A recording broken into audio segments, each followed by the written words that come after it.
I am a big fan of transparency and reality, and while I do enjoy reading fairy tales to my 4-year-old kid, I don't necessarily like telling them at work. So, this is our full disclosure piece of the presentation. Is this app going to magically solve all your problems? No, it's not. If that was the case, we wouldn't need to be here anymore. We'd all be replaced by robots and drones, and that would be the end of the story. So,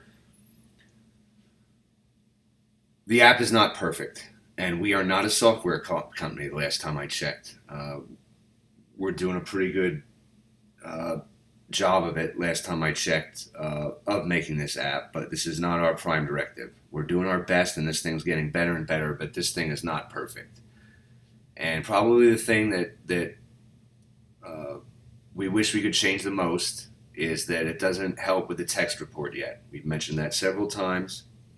It is definitely on our roadmap to address. We couldn't get there without being here first, but for the time being, it's definitely an annoyance. We have a cost library that's not perfect. Um, we hope to keep improving that, but that thing's not perfect. When you get back to asset calc, sometimes the attributes fields, when you split up the name into its adjectives and attributes and components, not perfect.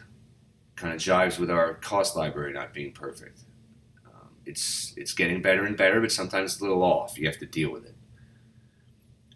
Because of the way the facilitude client is just completely wild and crazy about locations and sublocations and not forcing a consistent structure upon their clients. They kind of like that flexibility.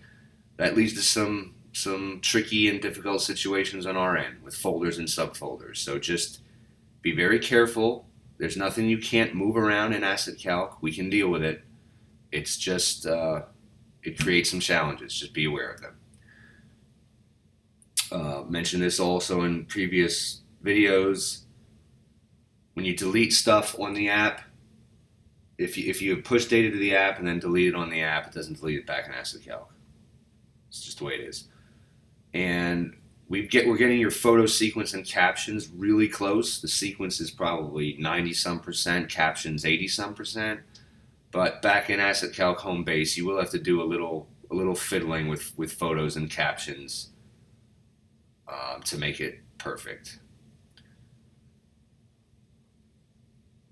Okay, I'm kind of a bad news, good news kind of person. So where the tool really shines, uh, and it does shine in some places. We're basically when you do MEP, mechanical rooms or a rooftop full of rooftop units, the app works really well. Commercial kitchens, places where you methodically move through a space and go from asset to asset to asset in a very systemic and methodical fashion. You're looking at a thing and you're capturing photos and data on that thing. This thing works great.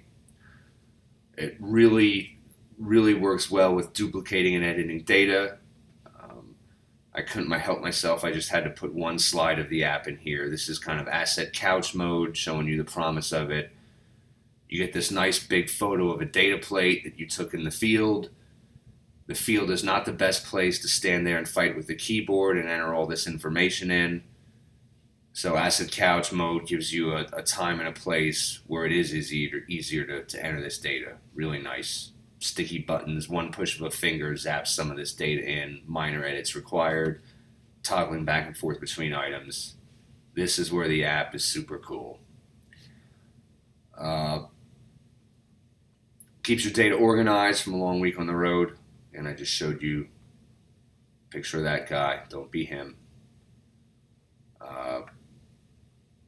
And it's agile and it's adaptable. We have clients with varying scope. It's easy to tweak this thing. We have in-house people, in-house developers, can make changes almost instantly. It's really cool. Okay.